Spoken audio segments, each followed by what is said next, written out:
말씀을 가지고 예수님의 마음이라는 제목으로 말씀의 은혜를 나누고자 합니다. 항상 말씀드리지만 사람에게 있어서 가장 중요한 것은 생명입니다. 생명. 사람이 생명을 잃고는 아무 것을 얻을 수 없습니다. 마태복음 16장 26절에 사람이 만일 온 천하를 얻고도 제 목숨을 잃으면 무엇이 유익하리요? 사람이 무엇을 주고 제 목숨과 바꾸겠느냐? 우리가 살아가는 데 있어서 여러 가지 필요하고 중요한 것도 있지만 목숨이 있어야 이거를 다 누릴 수 있고 살아 있어야 이것을 누릴 수 있는 것입니다. 그만큼 우리에게 있어서 가장 중요한 게 목숨과 생명인데 이 생명을 지키기 위해서는 마음을 지키라고 성경은 말씀하고 있습니다. 생명이 귀한데 이 귀한 것을 지키고 보존하기 위해서는 마음을 지켜야 된다. 그렇게 보면 어떻게 보면 생명과 마음이 이렇게 중요하다는 거죠. 잠언서 4장 23절에 보면은 모든 지킬 만한 것 중에 더욱 내 마음을 지키라. 생명의 근원이 이에서 남이다. 마음에서 모든 것이 결정됩니다. 마음이 무너지고 마음이 세상을 포기하면 스스로 목숨을 끊는 겁니다. 마음이 굳건하면 어떠한 고난과 역경도 소망을 가지고 희망을 가지고 이겨내지만 마음이 자포자기하고 더 이상 살 의지가 없다. 필요가 없다. 그러면 세상 떠나는 겁니다. 그러면 생명을 잃어버리는 가장 위험해요. 그렇기 때문에 성경은 내 마음을 지켜라. 생명이 그러니 마음이 올바로 돼야 이 생명을 지키며 살아가게 되는 것이고 생명을 지켜야 하나님도 만나고 그 다음 구원도 받고 영생에 들어가게 된다는 것입니다. 목숨이 이렇게 중요하지만 이 목숨을 지킬 수 있는 것이 바로 마음이기 때문에 마음이 너무나 중요한 겁니다. 그런데 이 중요한 마음을 어떻게 지켜야 되냐, 어떻게 다스려야 되냐, 가장 모범적인 예수님의 마음을 닮아가야 된다는 것입니다. 예수님 완전하신 하나님으로서 하나님의 아들로서 이 땅에서 겸손하고 온유한 모습으로 우리에게 본을 보여주셨기 때문에 우리가 그 예수님 마음 갖고 살아가면 우리가 하나님의 은혜 가운데 살아가고 하나님의 사랑을 실천하고 또 하나님 주시는 은혜와 축복도 누리고 하나님 주신 목숨을 가지고 생명을 누리고 하나님의 복을 받고 살아가게 되는 것입니다. 영원한 생명도 이 마음에서 나옵니다. 지금까지 말씀드린 것은 이 땅에서 살아가는 우리 육신의 생명을 말한 것이고 하나님 주시는 영생, 영원한 생명도 이 마음을 통해서 얻게 됩니다. 이 마음이 너무나 중요한 겁니다. 로마서 10장 10절 사람이 마음으로 믿어 의에 이르고 입으로 시인하여 구원에 이르느니라. 구원받는 첫 단계가 마음으로 믿어야 되는 거죠. 예수 그리스도의 복음이 온 천하 만방에 증거되지만 마음을 자기 자유의지가 있기 때문에 억지로 하나님은 안 하시는데 이것을 듣고 믿는 사람은 의를 얻습니다. 예수님이 나의 죄 때문에 십자가에서 죽으시고 부활하셨고 나의 구원자가 되시는구나. 그 믿음만 가지고 하나님이 의로 여겨주시고 과거의 죄, 현재의 죄, 미래의 죄를 용서해 주시는 그리고 입술로 고백할 때 그 진실한 마음을 가지고 입술로 고백할 때 구원에 이르게 된다는 것입니다. 이 세상 살아갈 때도 내 마음을 지켜야 생명을 지킬 수 있고 다음 세상 천국에 가서 영원한 생명을 누리는 것도 내 마음에서부터 출발해서 믿음을 갖고 의에 이르고 입술로 시인해서 구원에 이르게 된다는 것입니다. 마음에 거짓 마음을 갖고 아무리 시인해도 구원 못 받습니다. 시작이 마음인 것입니다. 마음을 믿지도 않으면서 믿어요? 그럼 할렐루야 예수 믿고 천국 가야죠. 그런 건 인정이 안 돼. 하나님은 우리 마음을 보시기 때문에 마음이 진실로 깨닫고 회개하고 예수님의 의가 아니면 난 구원받을 수가 없구나. 이 마음을 갖고 입으로 시인해야 구원받는 거지. 마음에는 믿지도 않고 세상이 가득하고 정욕이 가득하면서 입술로만 주여 난 구원받습니다. 믿습니다. 구원 못 받는 하나님 우리 마음을 보시기 때문에 그래서 영생도 이 마음에서부터 나오기 때문에 이 마음을 지키고 마음으로 하나님을 경배하고 섬겨야 된다는 것입니다. 왜 그렇습니까? 하나님 우리 마음을 보고 계시죠. 하나님. 사람은 우리 외모를 봅니다. 저 목사님 공부 많이 했대. 박사학위 받았대. 저 목사님 잘생겼어. 참 샤프해. 운동도 많이 하시나 봐. 몸도 좋아. 마음에 사람이 너무나 많아. 말하는 것만 다 참 사랑스럽고 은혜로워. 우린 이걸 보죠. 그렇지만 그 사람의 속을 모르는 거예요. 옛말에도 10길 물속은 재서 알 수 있지만은 한길 사람 속은 모르고 제가 양복 입고 넥타이 매고 이렇게 거룩한 척하고 설교하지만은 제 마음은 여러분들 모르는 거예요. 하나님만 아시죠. 그런데 우리가 이 마음을 지켜야 된다니까. 사람한테 외모로 잘 보이고 뭐 보이면 뭐 하겠어. 물론 인정받고 칭찬받겠지만은 그것은 잠시 잠깐의 것이고 하나님 앞에 잘 보여야 영생도 얻게 되고 이 땅에서 축복도 받게 되고 완전한 하나님의 은혜와 복을 누리며 살아가게 된다는 것입니다. 그래서 우리는 이 마음을 항상 지켜야 해요. 하나님이 보고 계시기 때문에 하나님이 이스라엘 나라를 세우시고 왕을 뽑으실 때 사울의 겸손함을 갖고 뽑으셨어요. 그런데 이 사울은 처음엔 마음이 겸손했지만 왕이 되고 전쟁에서 승리하고 잘 나가니까 변질되고 있어요. 하나님 그를 버리셨어요. 그 다음에 다시 택하는데 누굴 택하냐? 다윗을 택하십니다. 그런데 다윗을 택할 때도 하나님은 외모를 보지 않고 그의 중심, 마음을 보십니다. 하나님 오늘도 우리의 마음을 보시고 진실하고 정직하고 하나님을 경외하는 그런 마음에 있는 자를 택하시고 사용하시고 은혜를 주시고 복을 주신다는 거죠. 사무엘상 16장 7절에 보면 여호와께서 사무엘에게 이르시되 그의 용모와 키를 보지 말라. 내가 이미 그를 버렸노라. 내가 보는 것은 사람과 같지 아니하니 사람은 외모를 보거니와 나 여호와는 중심을 보느니라 하시더라. 마음을 보십니다. 하나님 오늘도. 그렇기 때문에 물론 외모도 그렇다고 엉망을 하는 건 아니에요. 외모도 단정하고 깔끔하고 아름다움은 좋죠. 그렇지만 우선순위는 마음에 있다는 거예요. 사무엘이 하나님이 사울은 내가 버렸다 새로운 왕을 세워라 갔는데 이세 아들 중에 7명의 아들을 보냈어요. 8째인 다윗을 부르지도 않았어요. 왜? 아버지도 외모를 보고 사무엘도 마찬가지고 보니까 아직 쟤는 나이도 어리고 별 볼 일 없고 양이나 쳐라 너는 왕감이 아니다. 아버지께부터 벌써 다윗은 탈락이 되고 있어요. 7명의 아들이 왔는데 사무엘이 보니까 첫째 아들 보니까 키도 크고 얼굴도 잘생기고 체격도 야 과연 왕감이다. 근데 하나님이 아니다. 얘 아니다. 두 번째 아들도 똑같아. 키도 크고 장대하고 하나님이 아니다. 그리고 지금 말씀 사람은 외모를 보지만 나는 중심을 본다. 이 아들 아무도 아니다. 말째 아들 다윗을 불러.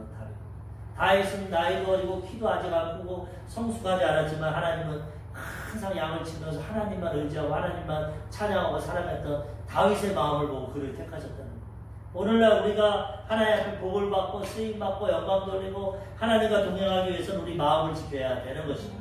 하나님 외모를 보지 않습니다.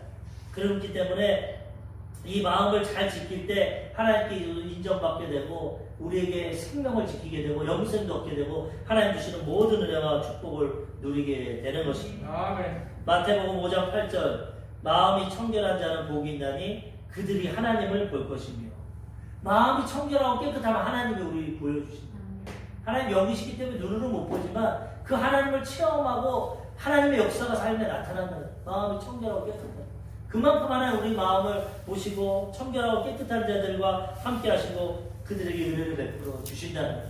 그래서 우리는 어찌하든지 하나님 말씀과 성령으로 우리 마음을 새롭게 해야 되는 것입니다. 세상의 죄악과 보면 자꾸 죄악이 우리 마음을 점령합니다. 마귀도 우리의 생각과 마음을 공격합니다. 자꾸 부정적으로 원망하고 불평하고 정욕적으로 세속적으로 세상적으로 그렇게 살아갑니다. 모든 미디어나 문화나 이런 것이 다 그겁니다. 외모를 꾸미고 돈 많이 벌고 좋은 집에서 스포츠카 타고 이런 것만 강조합니다. 마음은 상관없다. 수단과 방법을 가리지 않고 네 외모를 꾸미고 사람들에게 인정받고 스펙을 쌓고 좋은 대학 명예 이거로 성공한다. 그것 쫓아가다가 하나님을 잃어버리고 영원한 심판으로 가는 겁니다. 잠시 잠깐의 인생은 출세할지 모르지만 영원한 하나님을 잃어버리게 됩니다. 그렇지만 하나님은 내 마음을 지켜라. 마음이 청결한 자는 내가 복을 주고 나를 만날 것이다. 하나님을 섬기게 되고 이 땅에서도 하나님께 쓰임받고 하나님 주시는 복을 다 받고 천국에서도 인정받고 칭찬받게 되는 것입니다. 세상을 쫓아가면 하나님을 잃어버리지만 하나님을 쫓아가면 하나님과 세상을 다 얻을 수 있어요. 세상은 하나님이 창조하신 겁니다. 마귀가 주는 것이 아니에요. 하나님을 잘 섬기고 하나님을 경외하고 마음을 지키면 세상에서 누릴 수 있는 부귀, 영광, 지혜, 축복도 하나님 다 허락해 주시는 것입니다. 영혼이 잘 되면 범사가 되고 강건하게 된다는 것입니다. 가장 복되고 행복한 인생을 살아갈 수 있기 때문에 마음을 지키고 하나님을 경외하고 하나님을 잘 섬기면 하나님 주신 은혜와 가운데 이 땅에서도 형통하고 또 천국에서도 상급받으며 완전한 인생길을 살아가게 되는 것입니다. 아멘. 마태복음 15장 18절에서 19절에 보면은 예수님이 사람에 대해서 평가하실 때 이렇게 평가하십니다. 입에서 나오는 것들은 마음에서 나오나니 이것이야말로 사람을 더럽게 하느니라. 마음에서 나오는 것은 악한 생각, 살인과 간음과 음란과 도적질과 거짓 증언과 비방이니. 예수님의 제자들이 안식일날 배고파가지고 손을 안 씻고 이삭을 비벼가지고 먹었습니다. 그랬더니 율법주의자 바리새인들이 예수님의 제자들이 왜 이렇게 지저분하게 손도 안 씻고 이삭을 비벼서 먹습니까? 왜 이렇게 더러운 생활을 합니까? 율법을 안 지키고. 예수님이 하시는 거예요. 그 겉으로 먹는 그게 중요한 게 아니다. 네 마음이 중요하다. 네 마음. 이 손으로 먹는 것은 입으로 먹고 뒤로 나가면 끝이다. 물론 요즘 세상에는 손도 잘 씻어야 되고 좋은 음식도 먹어야지 바이러스 먹고 그러면 안 되는데, 근데 그것이 생명을 주는 것이 아니라 진정한 것은 마음에서 나오는 것이 진정한데, 이 마음에서 나오는 것이 사람을 더럽게 한다. 육신적으로 더럽고 병 걸리는 것도 조심해야 되지만은 그거보다 이 생명을 지키고 영생을 지킬 수 있는 이 마음을 지켜야 된다는 거예요. 마음에서 나오는 것이 사람을 더럽게 합니다. 악한 생각, 살인, 간음, 음란, 도적질, 거짓 증언, 비방, 이게 마음에서 나오는 우리의 타락한 본성 가운데. 그렇기 때문에 이것을 회개하고 씻고 이것이 변화될 때 하나님 앞에 청결한 마음이 되고 하나님을 체험하게 되고 하나님 주시는 은혜와 복을 받게 된다는 것입니다. 그래서 우리는 세상을 보면 이런 것들이 나오지만 하나님 말씀과 성령이 임하시면 마음이 깨끗해지고 거룩한 것이 나오기 때문에 하나님의 은혜와 복을 누리고 하나님께 영광 돌리며 살아가게 된다는 것입니다. 아멘. 잠언서 23장 7절 대저 그 마음의 생각이 어떠하면 그 위인도 그러하니. 사람은 겉으로 보는 게 아니라 그 마음 속을 봐야 된다는 거예요. 마음이 어떠하면 생각이 어떠하면 그 사람도 그렇다. 생각대로 마음대로 행동하는 겁니다. 마음이 착하고 선하면 말과 행동이 착하고 선하게 되고, 마음이 악하면 악한 생각과 악한 말과 행동을 하게 된다는 거죠. 마음에서부터 모든 것이 출발을 하는 거예요. 그래서 우리가 마음을 지켜야 돼요. 어떻게 지킵니까? 하나님 말씀과 성령으로 지킵니다. 하나님 말씀이 내 생각과 마음을 주장하면 하나님 뜻대로 살아가고, 성령이 내 의지를 붙잡아주면 하나님 뜻대로 살아가게 되는 거죠. 그런데 그렇지 않고 세상을 바라보고 세상을 살아가면 세상으로부터 오는 건 뭡니까? 육신의 정욕, 안목의 정욕, 이생의 자랑. 육신이 원하는 거, 내 눈이 즐기는 거, 나를 드러내는 거. 이걸 통해서 악한 마음이 나오고 죄를 짓고 넘어지고 쓰러지게 되는 것입니다. 생명을 잃어버릴 수도 있습니다. 마음을 지키지 못하고. 그래서 마귀는 오늘날 여러 가지로 우리 마음을 공격합니다. 하나님은 오늘날 말씀과 성령으로 마음을 변화시킵니다. 마음이 변화되면 생명을 얻고 하나님의 은혜 가운데 살아가게 된다는 것입니다. 세상 사람들도 마음씨 좋은 사람을 좋아합니다. 남편도 아내가 마음 좋은 사람이 좋아. 처음에는 외모가 좋지만은 아무리 외모가 좋아도 교만하고 쌀쌀맞고 이 성격이 이상하고 그러면 얼마 못 삽니다. 어떻게 살겠어요? 말만 하면 부딪히고 싸우게 되고 비판하고 판단하면 어떻게 살겠어요? 외모는 조금 들어간다 할지라도 마음이 좋으면은 대화를 잘 되고 이해해주고 배려해주고 그러면은 화합을 할 수 있죠. 외모도 좋고 마음도 좋고 완전히 좋겠죠. 다 가꾸고 노력하는 게 좋지만은 그래도 더 좋은 게 마음이라는 거예요. 이웃 관계, 이웃의 마음 선한 분이 사는 게 좋지 외모만 잘생기고 슈퍼스타가 살아도 관계가 안 좋으면 안 좋다는 거예요. 그렇기 때문에 마음 좋은 이웃, 마음 좋은 남편, 자녀, 부모, 마음 좋은 사람이 사람들에게도 좋은 영향력을 나타내게 된다는 것입니다. 그래서 이 마음이 모든 삶에 영향력이 있고 좋은데 이 가장 완전한 마음은 예수님의 마음이기 때문에 오늘 우리가 예수님의 마음을 배우고 닮아가야 된다는 것입니다. 오늘 본문 말씀 빌립보서 2장 5절에 보니까 너희 안에 이 마음을 품으라 곧 그리스도 예수의 마음이니. 우리 마음이 불완전하기 때문에 하나님은 예수님의 마음을 품어라. 예수님의 마음을 가지고 살아가라고 말씀하고 계시는 것입니다. 첫 번째, 그럼 예수님의 마음은 어떤 마음입니까? 겸손한 마음입니다. 겸손. 하나님은 겸손을 너무나 사랑하시고 교만을 가장 미워하시고 그래서 우리 마음은 자꾸 예수님을 닮아서 겸손한 마음이 되어야 됩니다. 겸손한 마음은 자기 자신을 깨닫고 자기 자신을 낮추는 겁니다. 하나님의 은혜를 아는 마음이 겸손한 마음. 자기 자신을 알아야 돼, 사람은. 우리를 보십시오. 성경 창세기에 보면은 하나님의 형상과 모양대로 창조되었어요. 그때는 완전한 마음입니다. 완전한 사람으로 창조되었지만 교만이 다가오고 마귀에게 유혹을 받고 하나님처럼 되려고 교만하다가 쫓겨나고 버림받았어요. 마음에 원죄가 들어오고 일평생 자범죄를 짓고 삽니다. 자기 자신을 모르고 하나님의 은혜를 모르니까 하나님처럼 되려고 교만하다가 죄짓고 타락하게 되었다는 거예요. 그런데도 하나님의 마음은 우리를 용서하고 사랑하셔서 예수님 보내주시고 예수님의 복음으로 우리를 용서하시고 구원해 주시고 하나님 자녀로 회복시켜 주신다는 거예요. 이제 구원받고 하나님의 자녀가 됐으면 이것을 깨달아서 겸손해야 됩니다. 다시는 교만하지 마요. 우리는 하나님의 지으신 피조물입니다. 우리가 절대 죽었다 깨라도 하나님 될 수가 없어요. 겸손하게 하나님이 창조주 하나님 아버지시고 나는 피조물 하나님 자녀 또 하나님의 종이다. 하나님 뜻대로 하나님께 순종해야 된다. 이것이 겸손한 겁니다. 하나님 말씀 필요 없어. 하나님 뜻 필요 없어. 내가 선과 악을 판단하겠어. 나는 내 뜻대로 살겠어. 교만한 것이. 하나님 관계가 끼어집니다.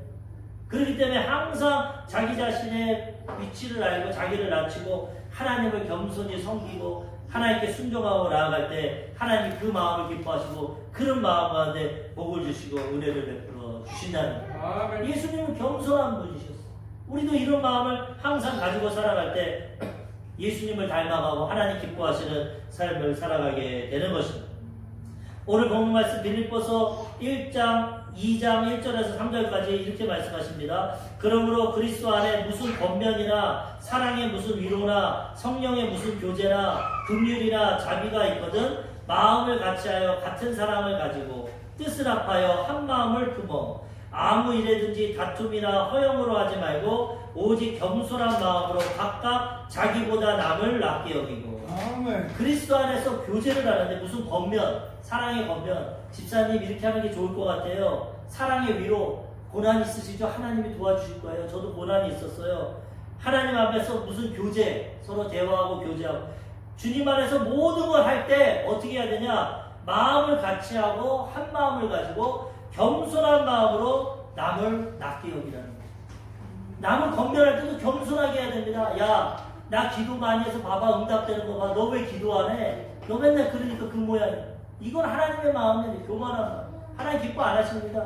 겸손하게 나도 그런 어려움과 역경이 있었는데 이렇게 기도하니까 하나님 도와주셨어요. 우리 같이 기도해요. 저도 기도할게요. 이게 겸손한 마음이지 가리키듯이 누구를 판단하듯이 너 기도 안 하니까 그런 거야. 기도해봐. 왜 안 돼? 기도해봐. 이거는 겸손한 마음. 남을 나보다 낫게 여기라고 그랬어. 내가 교만한 위치가 아니라 저 사람이 나보다 훨씬 훌륭하다. 나보다 믿음이 좋다. 신앙이 좋다. 이게 겸손한 겁니다. 내가 신앙 우위에서 누굴 가리키고 판단하고 하려는 것이 아니라 하나님 앞에 나를 낮추고 겸손한 저분이 훨씬 낫지만은 내 경험도 있으니까 내 경험이 필요할 때 알려주는 거예요. 권면도 그렇게 하는 거예요. 위로도 그렇게 하는 거예요. 위로한답시고 잘못 말해가지고 더 상처를 주는 게 아니라 그렇게 하는 거예요. 겸손하게 이 말을 통해서 진실로 저분에게 위로가 될까? 그런 위로를 해야지 어줍지 않게 위로한답시고 나도 다 그런 거 겪어봤어. 하나님 또 도와주셔. 그렇게 하면 안 된다는 거예요. 이 마음의 중심이 중요하다는 거예요. 남을 나보다 낫게 여겨야지 나를 높이면 교만한 마음. 그래서 하나님은 오늘도 겸손한 마음으로 각각 자기보다 남을 낫게 여기고 내가 잘났다고 한 것을 교만한 거예요. 그러므로 하나님을 높이고 이웃을 높이고 겸손하게 어떤 일을 하더라도 다툼과 허영으로 하지 말고. 왜 다툼과 허영으로 합니까? 교만하니까 다투는 거예요. 나를 드러내니까. 그 사람을 인정해주고 권면해주면은 되는데 나를 드러내고 가르치려니까 다툼이 일어나. 뭐 네가 뭐 얼마나 잘났어. 네가 뭔데 날 가르쳐. 다툼이 일어나. 허영이 뭡니까? 자기 분수에 넘치고 실속 없이 겉모습뿐인 영화. 아무것도 없으면 겉으로만 자기를 드러내는 허영식. 그런 거 갖고는 교제가 이루어지잖아요. 겸손한 마음으로 교제를 할 때 하나님이 기뻐하시고 받는 사람과 저분이 날 사랑해서 이렇게 건면하는구나, 위로해 주는구나, 아름다운 관계가 된다는 거죠. 겸손한 마음으로 교제하고 위로하고 서로 대화하고 겸손한 자세로 나아갈 때 하나님 앞에 사람 앞에 귀한 마음을 얻게 되고 좋은 열매를 맺게 되는 것입니다. 야고보서 4장 1절 너희 중에 싸움이 어디로부터 다툼이 어디로부터 나느냐? 너희 주체 중에서 싸우는 정욕으로부터 나는 것이 아니냐? 왜 싸움이 일어나고 나타나냐? 정욕, 자기 정욕, 자기 자랑. 그렇기 때문에 싸우는 겁니다. 겸손한데 왜 싸웁니까? 겸손한 자세로 나가면 무슨 말을 하고 권면을 해도 그 사람이 설사 받아들이지 않아도 난 겸손하니까 다툴 일이 없어. 근데 교만한 마음으로 나아가니까 자꾸 다투게 되고 자기를 드러내고 허영하고 겉은 비어있으면서도 자기를 드러내고 허영하고 교만한 마음으로 나아가면 문제가 생기고 어려움이 생기는 거죠. 그래서 하나님은 교회 안에서도 서로 교제할 때 겸손한 마음을 가지고 남을 나보다 높이 낮게 여기고 교제하라고 예수님의 마음을 가지라고 오늘 말씀하고 계시는 것입니다. 잠언서 22장 10절 거만한 자를 쫓아내면 다툼이 쉬고 싸움과 수욕이 그치느니라. 교만하고 거만한 자는 자꾸 자기를 드러내니까 싸우고 그를 쫓아내면 다툼이 쉰다고. 겸손한 사람은 절대 싸울 일이 없어. 남을 수용하고 인정하고 겸손한 자세로 나가는. 예수님이 싸우는 거 봤습니다. 예수님은 싸우지 않습니다. 피하십니다. 돌로 쳐서 죽이려 했듯 피하고 뺨을 때릴 때도 맞고 침을 뱉을 때 예수님은 오른뺨을 치고 왼뺨을 대라고 했어요. 겸손하니까 싸울 일이 없어요. 주님의 마음입니다. 그것을 통해서 영혼을 사랑하고 하나님의 뜻을 이루고 구원하셨다는. 잠언서 11장 2절 교만이 오면 욕도 오거니와 겸손한 자에게는 지혜가 있느니라. 마음이 교만하면 하나님도 인정 안 하시고 사람들에게도 다툼이 일어나고 어려움이 오는 것입니다. 그렇지만 겸손한 자에게는 하나님의 지혜가 있고 하나님의 은혜가 오게 되는 것입니다. 잠언서 18장 12절 사람의 마음의 교만은 멸망의 선봉이요 겸손은 종기의 앞잡이. 마음이 교만하면 멸망합니다. 하나님께도 버림받고 사람들에게도 외면당합니다. 겸손하는 사람은 높여줍니다. 하나님도 높이고 사람도 인정. 종기의 앞잡이가 되는 거죠. 그래서 예수님은 우리에게 말씀하십니다. 마태복음 11장 29절 나는 마음이 온유하고 겸손하니 나의 멍에를 메고 내게 배우라. 그리하면 너희 마음이 쉼을 얻으리니. 예수님의 가장 특징이 겸손하고 온유한 거죠. 그런 마음을 가지고 가면 마음의 쉼을 얻습니다. 싸울 필요도 없고 하나님 앞에도 평안이 하나님이 주시고 그렇기 때문에 우리는 마음을 지킬 때 예수님을 닮아가고 첫 번째도 겸손하고 온유한 자세로 나아가야 되는 것입니다. 오늘 빌립보서 본문 말씀 2장 6절에서 7절은 예수님의 겸손을 보여주십니다. 그는 근본 하나님의 본체시나 하나님과 동등됨을 취할 것으로 여기지 아니하시고 오히려 자기를 비워 종의 형체를 가지사 사람들과 같이 계셨고 예수님의 마음을 본받으라 그렇게 말하면서 예수님의 삶을 가르치고 있어요. 예수님은 하나님입니다. 하나님과 동등한 분이에요. 근데 자기를 낮춰서 사람의 몸, 종의 몸입니다. 그렇게 겸손하다. 하나님 나라의 보좌 우편에 앉아 계시는 예수님이 우리를 사랑하시고 우리를 구원하시려고 이 땅에 인간의 모습, 죄인의 모습, 종의 모습, 사람들의 모습으로 오셔서 낮아지시고 겸손한 마음으로 사랑을 전하시고 우리를 구원해 주셨다는 거예요. 우리는 아까도 했지만 별 볼 일 없는 인생입니다. 하나님 앞에 피조물입니다. 죄인입니다. 타락한 아담과 하와의 후손입니다. 아무것도 아닙니다. 그런데 그것을 깨닫고 하나님 앞에 겸손하고 사람 앞에 겸손하면 예수님처럼 닮아가면 하나님이 기뻐하시고 하나님의 뜻을 이루고 하나님께 아름답게 쓰임받게 된다는 것입니다. 예수님은 하나님인데도 인간의 모습으로 낮춰졌는데 우리가 뭐 얼마나 잘났다고 못 낮아지겠습니까? 어느 누구를 만나든 무슨 일을 하든 낮아진 마음으로 겸손한 마음으로 하나님과 사람을 대할 때 하나님이 그런 자를 높여주시고 인정해주시고 칭찬해 주시는 것입니다. 하나님 기뻐하시는 삶을 살아가게 되는 것입니다. 이번 주에 유튜브에서 간증을 보니까 다니엘 라라는 자매가 다니엘 라 한국성입니다. 라씨. 근데 다니엘 미국에서 하기 때문에 다니엘 라라는 자매인데 인스타도 하고 페이스북도 하고 그런 데서 유명해진 분인데 보니까 유튜브에서도 한 18만 명이 지금 구독을 하고 있거든요. 젊은 자매인데 하나님을 엄청나게 체험했어요. 원래는 이 자매가 어떤 자매냐면은 이 세상에서 인스타에서 유명인이고 동성애를 하고 명품을 갖고 향락에 빠졌던 자매입니다. 어렸을 때부터 세상 가치가 그러니까 이쁘고 싶었어. 중학교 때부터 이쁘고 아름다워야 남자친구도 많고 여자친구들한테도 인정받고 세상은 지금 이쁘고 아름답고 부유하고 이게 목표니까 어렸을 때부터 내가 이뻐야 사람들에게 인정받고 사랑받겠구나. 이뻐야 내가 성공하겠구나. 그래가지고 그 관심을 갖는데 그렇게 이쁘지 않았나 봅니다. 그냥 평범했나 봐. 그래서 사람들에게 인정을 못 받고 또 성격이 막 나서는 성격이다 보니까 왕따를 당했어. 은따도 당하고 왕따도 당하고 혼자 자기는 사랑받고 싶은데 그렇게 안 되는 거야. 그래서 돌파구를 찾은 게 유명 스타를 사랑하는 거야. 유명 스타를 사랑하면 날 사랑하게 되지. 순정 만화를 많이 봤는데 순정 만화에서는 아주 멋있는 남자가 그 여자, 가난한 여자를 너무나 헌신적으로 사랑하니까 그게 좋아가지고 거기에 빠져 만화에 빠지게 되고 그 다음에 유명 스타를 빠지게 되고 동방신기를 가장 좋아해요. 거기 팬클럽에 가입했는데 이 팬클럽에 가입하면은 그 팬들과 친하게 되는데 친하게 되면서 어떤 문화에 빠졌냐면 동성애 문화에 빠졌어요. 그 카페에서 보다 보고 이렇게 교제하다 보니까 동성애 음란물을 이게 접하게 되고 처음에 봤을 땐 아주 더럽고 추하게 여겼는데 그거를 하지 않으면은 팬카페에서 인정받을 수 없기 때문에 그걸 하다 보니까 나중에 저절로 그게 자연스럽게 입력이 돼가지고 그 다음부터 동성애를 거기에 문화에 빠져버렸어요. 그런데 아버지 사업 때문에 일 때문에 중동 두바이로 이민을 가게 됩니다. 고등학교 때. 두바이에 이민을 가니까 거기는 화려한 데고 석유 재벌들이 많고 국제학교를 다니는데 처음엔 적응도 못했지만 그 문화에 점점 빠져들어가고 본인이 동양인으로서 유튜브에 보고 화장을 아름답게 하는 걸 해가지고 2시간 동안 화장을 하고 아름답게 하니까 사람들이 동양인의 매력에 빠져가지고 막 돈 있는 친구들이 함께 막 친구가 됐어요. 인스타에 올리고 막 친해지고 그 다음부터 그들과 어울리면서 동성애, 술, 타락 문화, 파티 문화 막 거기에 빠져서 사는 학교도 관두고 막. 그래서 자기는 원하는 것이 사람들에게 인기가 많고 사랑받고 내가 돈 많은 친구를 얻고 명예를 얻으면 행복할 줄 알았는데 날마다 파티에 가고 아무리 얻어도 진정한 마음의 행복을 얻지 못하고 마음의 공허함과 허물을 내가 이렇게 화장을 하고 꾸미고 나를 꾸미고 외모를 나타내니까 저들이 좋아하지 언제든지 내가 화장을 지우게 되고 내가 가난하게 되고 없어지면 나를 외모해야 할 거야. 그런 마음을 갖게 되고 공허한 마음을.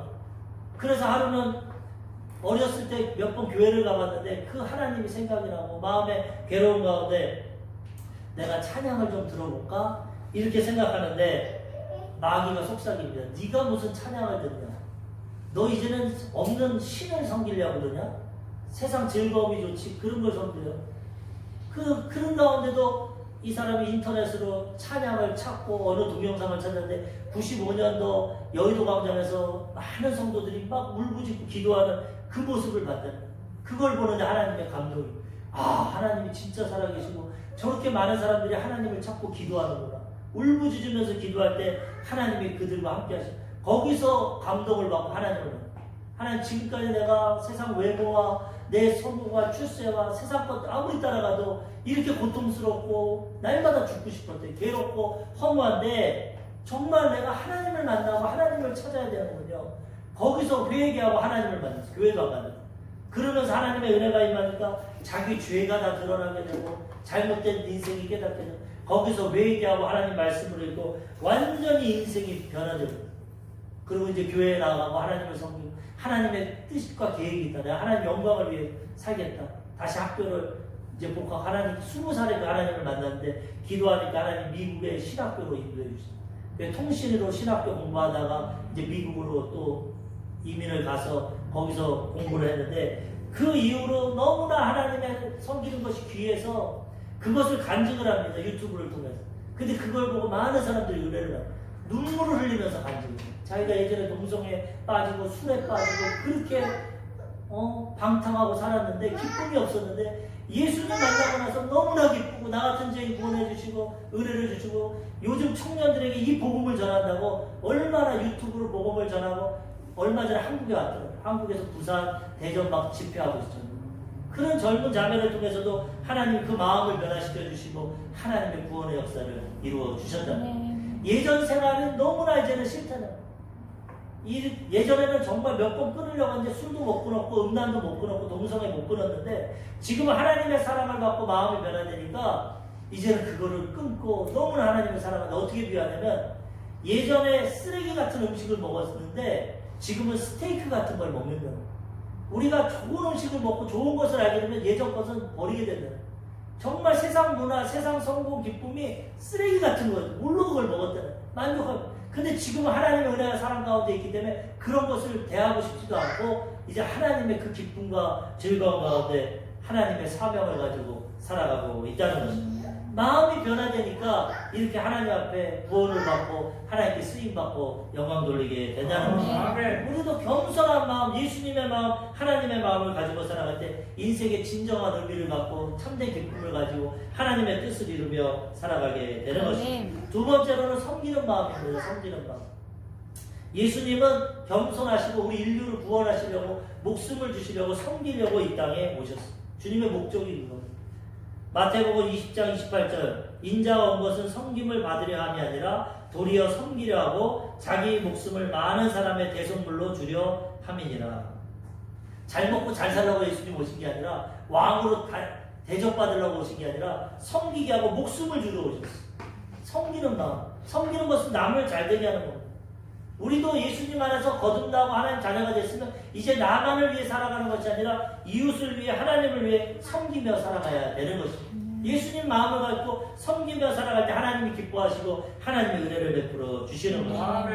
오늘 빌립보서 2장 4절을 보니까 각각 자기 일을 돌볼 뿐더러 또한 각각 다른 사람들의 일을 돌보아 나의 기쁨을 충만하게 하라.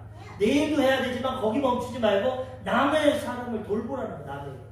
그래서 하나님을 기쁘시게 하는 거예요. 하나님은 하나님 사랑, 이웃 사랑이 가장 기뻐하십니다.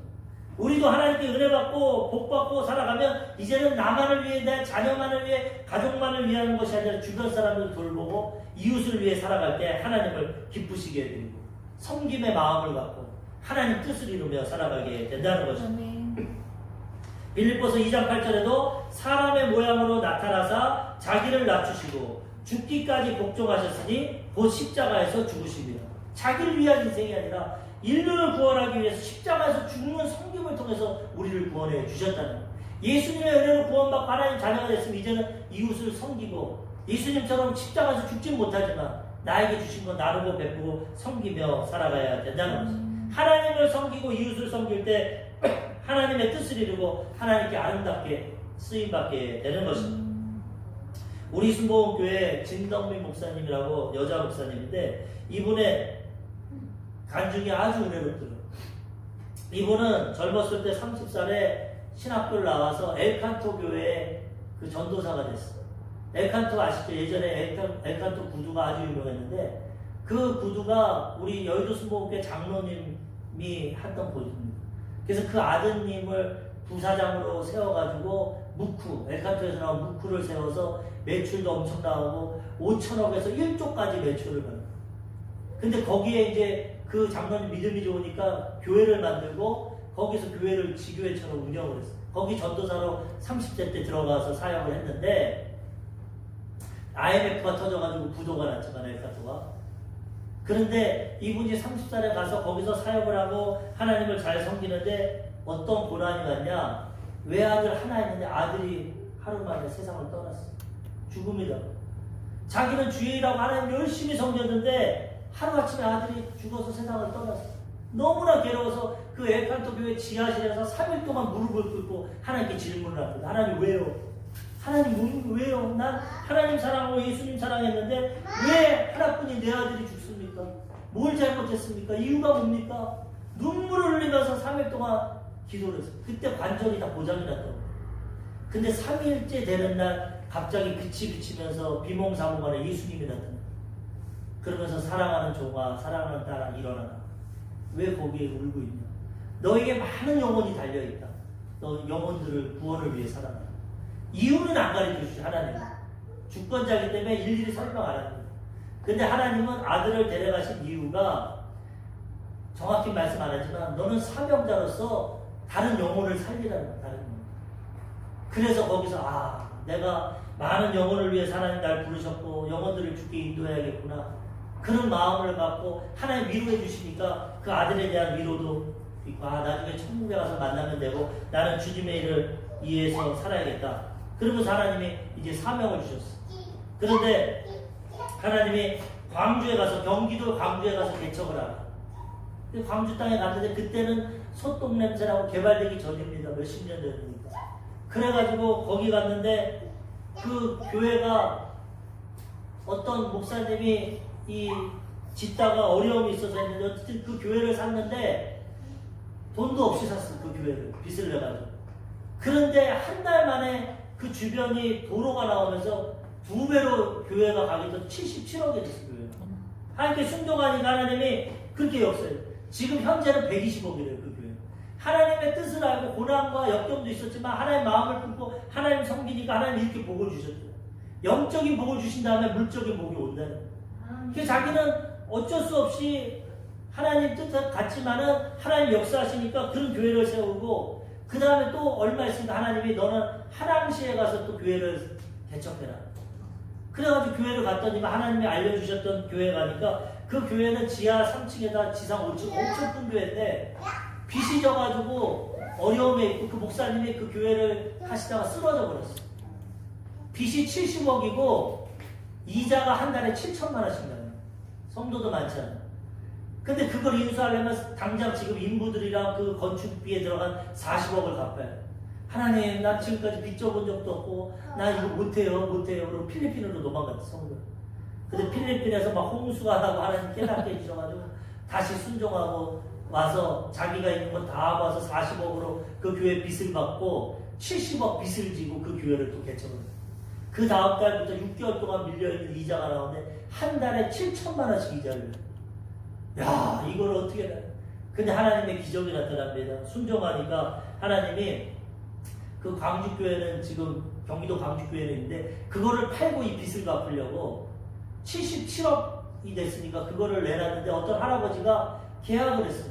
7억 7천만 원, 10%. 7억 7천만 원에 계약을 하고 교회를 팔라고 했는데 이 할아버지가 계약하고 얼마 있다가 세상 떠나버렸어. 그러니까 중도금을 못 내니까 계약이 파기되는 겁니다. 7억 7천이 그냥 고스란히 들어.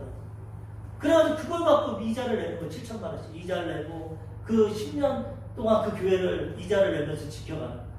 하나님이 다 채워주셔가지고 어려움이 없이 10년 동안 그 하남시의 교회를 유지를 했고 그 다음에 어려울 때는 자기 연금 60세가 되면 500만 원씩 나오는 연금도 폐지해서 교회에다 넣고 제주도에 있던 리조트도 자기 회원권도 팔아서 넣고 어쨌든 하나님 은혜 가운데 열심히 다해서 10년 동안 눈물 뿌려서 그 교회를 그렇게 지키지 않으면 이단에 넘어가는데 하나님께 순종하고 지켰더니만 하나님이 그 교회를 지켜주시고 또 어떤 복을 주시냐면 하루는 이분은 기도하면서 음성을 듣는데 하나님이 너 강남에 집을 사라. 하나님 내 돈도 없는데 무슨 집을 사라.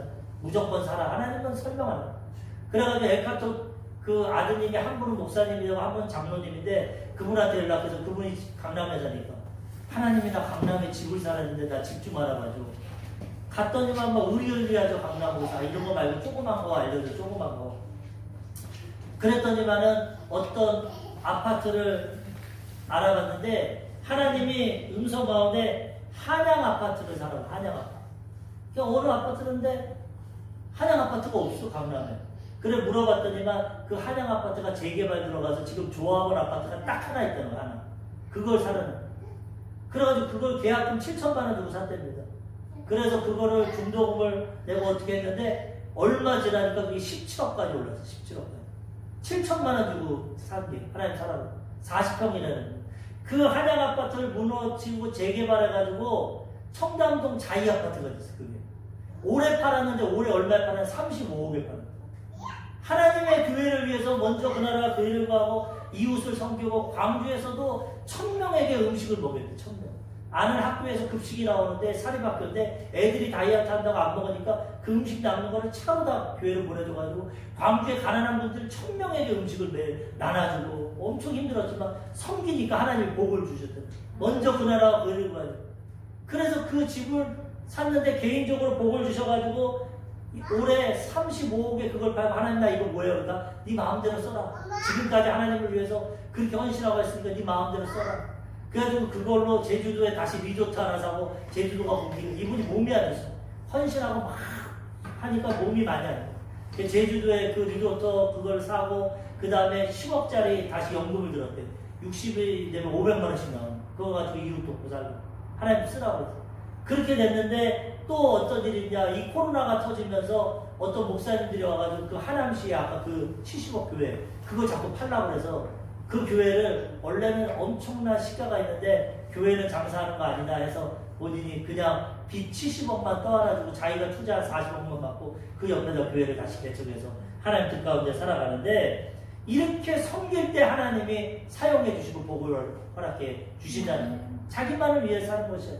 사명을 가지고. 우리들도 예수님 같이 섬길 때 하나님이 책임져 주시는 거예요. 마지막 하나님이 높여주십니다. 이렇게 살아가요. 겸손하고 섬길 때 하나님이 기뻐하시고 높여주십니다. 오늘 본문 말씀 빌립보서 2장 9절에서 11절. 이러므로 하나님이 그를 지극히 높여 모든 이름 위에 뛰어난 이름을 주사 하늘에 있는 자들과 땅에 있는 자들과 땅 아래에 있는 자들로 모든 무릎을 예수 이름에 꿇게 하시고 모든 입으로 예수 그리스도를 주라 시인하여 하나님 아버지께 영광을 돌리게 하셨느니라. 아멘. 하나님을 위해서 겸손하고 섬기니까 이제는 하나님이 그 예수님을 높여주셔가지고 모든 무릎을 그에게 꿇게 하시고 예수님을 통해 구원받고 하나님께 영광 돌리게 된다는 것입니다. 우리가 예수님의 마음을 가지고 겸손하고 섬기기 위해 살면 하나님이 우리를 이렇게 아름답게 사용해 주시고 우리를 높여주셔서 하나님의 영광을 위해서 또 하나님 축복 가운데 우리가 살아가게 주신다는 겁니다. 그러므로 우리는 예수님의 마음을 가지고 하나님을 기쁘시게 해드리고 이웃을 섬기며 살아가야 되는 것입니다. 그러면 하나님의 뜻이 이루어지고 우리에게도 복이 되고 하나님께 칭찬받고 하나님께 영광 돌리게 되는 것입니다. 베드로전서 5장 6절에 보면은 그러므로 하나님의 능하신 손 아래서 겸손하라. 때가 되면 너희를 높이시리라. 때가 되면 하나님이 이렇게 예수님과 같이 높여주시고 보좌 우편에 앉히시는 것처럼 우리가 겸손하고 섬기게 나아가면 하나님 우리를 높여주시고 우리를 사용해 주시는 것입니다. 야고보서 4장 10절 주 앞에서 낮추라. 그리하면 주께서 너희를 높이시리라. 겸손한 자는 높이시고 교만하면 낮추시고. 그래서 예수님의 마음을 갖고 예수님과 같이 살아갈 때 하나님 뜻을 이루고 하나님께 영광 돌리며 살아가게 되는 것입니다. 오늘 예수님의 마음에 대해서 알아봤습니다. 마음이 너무나 중요한 겁니다. 그러므로 우리가 예수님 닮아서 올 한 해 겸손한 마음으로 자기를 낮추고 이웃을 높이고 섬기는 마음으로 내가 할 수 있는 한에서 하나님을 섬기고 이웃을 섬기고 하나님을 기쁘시게 해드리면 하나님이 우리에게 복을 주시고 우리를 높여주시고 우리를 사용해 주시고 하나님께 영광 돌리게 되는 것입니다. 이 땅에서도 형통하고 천국에서도 칭찬받고 상급받게 되는 것입니다. 우리 사랑하는 성도님들이 예수님의 마음을 날마다 품으시고 예수님 안에서 살아가심으로 하나님께 쓰임받고 인정받고 칭찬받고 영광 돌리시기를 주님의 이름으로 축원합니다. 아멘. 기도하겠습니다.